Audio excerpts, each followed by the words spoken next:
Zechariah 9 and verse 9 says, Rejoice greatly, O daughter of Zion. Shout, O daughter of Jerusalem. Behold, thy king coming unto thee. He is just and having salvation, lowly and riding upon an ass. All praise be to the Most High, the God of Abraham, Isaac, and Jacob. And I'm going to continue on sharing some brief insight regarding my spiritual beliefs. I am a Hebrew Israelite from the seed of Abraham, and my lineage can be traced back to the tribe of Judah. Yes, that's us. African Americans, we are from the tribe of Judah, as well as Christ. Christ said that his lineage can be traced back from the tribe of Judah, as well as King David. He said, I am the root, the offspring of David, the bright and morning star. And that can be found in Revelations 22 and verse 16. Now, these videos are designed just to share some biblical insight so that you can get an understanding of who Christ was sent for and who he came to save and who he came to die for. Okay, so you have the prophet Zechariah, verse 9 and chapter 9, and verse 9. He saw the future.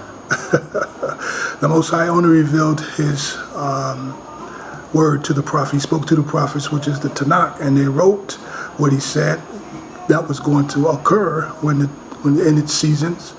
And this is what he said. He told the daughters of Zion to rejoice.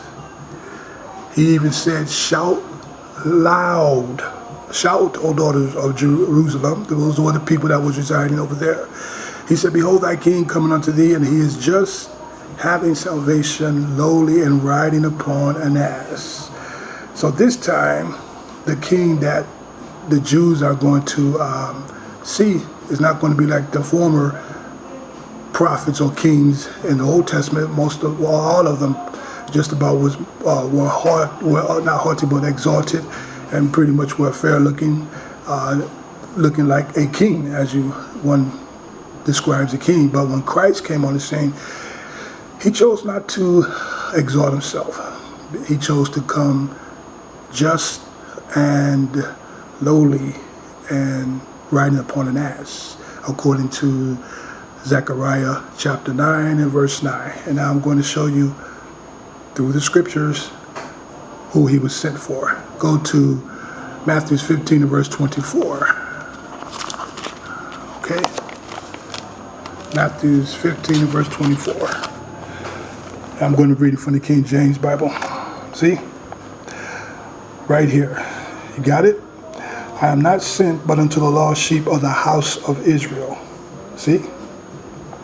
And this can be found in any modern translation of a Bible, but I have the King James Version, and this is what I just read. I am not sent but unto the lost sheep of the house of Israel. So it's very important that you understand lineage when it comes to this Hebrew book, because the people that were scattered abroad, those regions that Christ was doing a lot of evangelizing, was from the seed of Abraham. And if you go back and read any of the apostles' writings, you're going to find out that they pretty much wrote the same thing, but it was them that he came to save and to reveal the mysteries to. He spoke to the apostles and he revealed the mysteries to them. And he pretty much opened up their understanding when it came to Revelation, as well as the spectators that were listening. Because if you go back and read the Old Testament, you're going to see that the people that were scattered over there in Jerusalem, they were still under the law of Moses. So when Christ came on the scene, his doctrine wasn't received by the Pharisees and scribes and the Sadducees. So they pretty much gave him a hard time when you start reading the apostles' books. But he made it very clear in Matthew 15 and verse 24.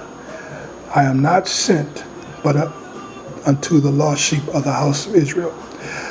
So to all you modern day churches that continue to manipulate the scriptures and you pick and choose what scriptures you want to